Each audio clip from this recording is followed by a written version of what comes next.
let's talk about the beauty products that I regret not buying in 2019. There aren't too many, to be honest, because, you know, water everywhere and or any drop to drink.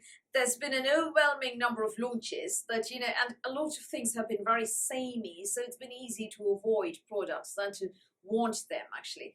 And, you know, when you have a certain stash, you really don't want too many dupes, too many being the operative word. So off we go.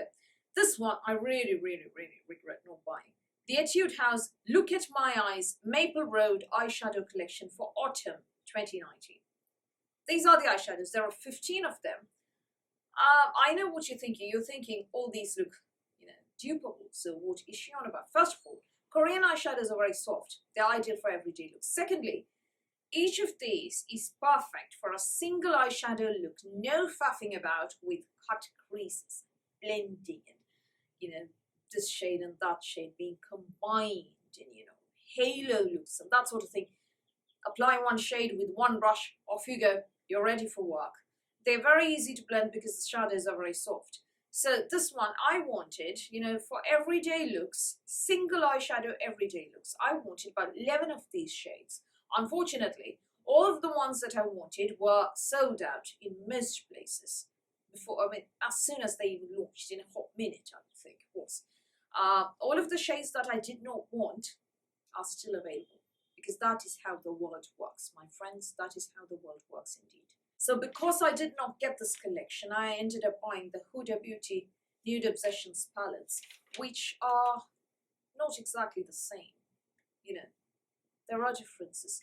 But, you know, needs must when the devil drives. So, you know, it's all I could do.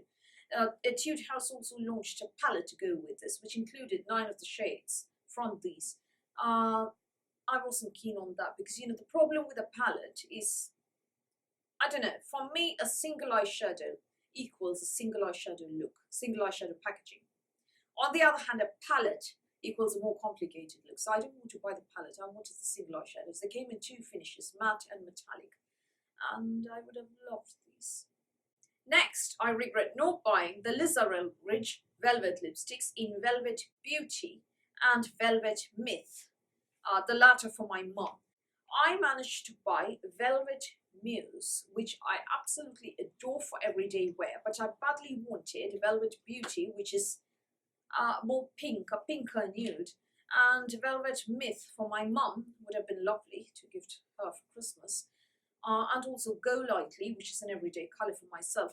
The thing is, I sat on these brooding and did not, you know, take action on time. Or was it because I was having an allergic reaction? I genuinely can't remember what it was. Either way, by the time I got to the site, Velvet Beauty was sold out, and she's never going to stock Velvet Beauty again. I asked her on Instagram and she replied. Velvet Muse was the only one left, so I bought that. So I regret not buying more from her because the quality of these lipsticks is absolutely amazing. The next thing that I regret not buying is from the Victoria Beckham range. I like the look of that palette in tweed, very nice. I also like the packaging. On the other hand, I don't want to go out there and buy just the one product and come back, you know. I'm waiting for VB to launch more products, maybe more lipsticks, and I mean, she had a lip tint recently, but wasn't my thing at all. So maybe if she launches more lippies and more eyeshadows, I will definitely buy something. Maybe in 2019, in 2020, right, the year's changing, note to self, new decade ahead, eh? So maybe in 2020 I'll buy something from VB. The reason I regret is first, you know, the packaging. Secondly, it's VB. Thirdly, it's got a lot of very good reviews. I really wanted the Guerlain Holiday Golden Lamp Meteoroids and their Parure Gold Radiant Setting Powder. Look at that setting powder. But then that setting powder would have been awful on my skin tone. The Golden Lamp Meteoroids are the prettiest Guerlain Meteoroids that we've ever seen.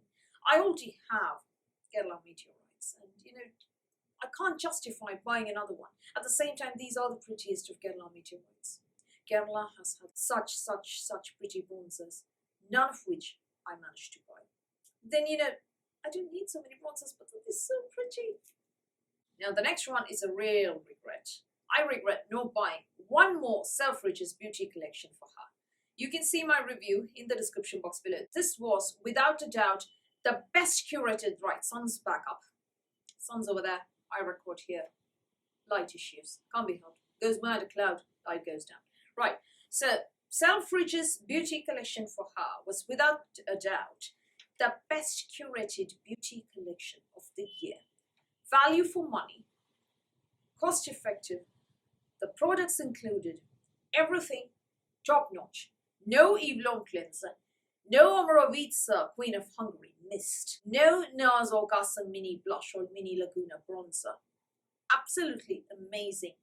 Brilliant value for money. Lots and lots of full-size products. So I bought one and it went out of stock and then it came back and I sat on it.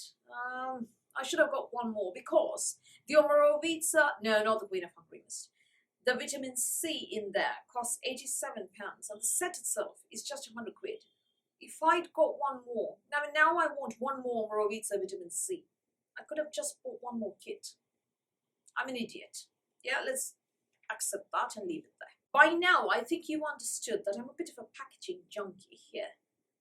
So Besame Cosmetics has a Locket Cream Rouge in their Sleeping Beauty collection and it looks like this. Once you're done with the blush, you can just use this thing as a locket and put somebody's photograph in it or, you know, a lock of hair or something. Very old-fashioned, very vintage, very lovely. Absolutely love it. Do I want it very badly? Yes, yes, yes. Now, if my friends and family are watching, you know exactly what to give me for Christmas. Another miss is the gold clutch from Shantikai's holiday collection. So pretty. The other thing is, will I use it? That's why I do buy it. But I regret not buying it. It's one of those, you know, damned if you buy and damned if you don't situations. I want it, but you know, can I get use out of it? I don't know. On the other hand, I certainly regret not buying the Dior Happy 2020 palette because it is so different from the run-of-the-mill warm, neutral, ruddy-hued, orange-hued, coppery-hued eyeshadows that we've seen time and time again, and because I am over 32 eyeshadow palettes. I want to see tiny little ports that I can nip into my suitcase, nip into my handbag, and just, you know, either travel or touch up during the day.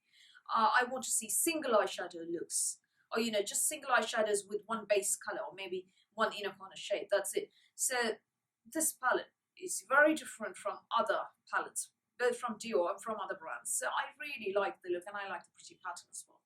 Incidentally, both Dior and Shantika have launched sparkling lipsticks for New Year 2020 and both look bloody brilliant. I also regret not buying the Lancome Le French Glow bronzer. I have enough bronzers to bronze up a small army in my stash. I'm a bronzer junkie, not a blush junkie. I prefer my bronzers. For these videos, I usually wear a Guerlain terracotta. However, the reason I wanted this Lancome bronzer was, you know, look at that. It says Liberté, Égalité, Féminité. That's why I wanted it. Not for anything else, but for what it says.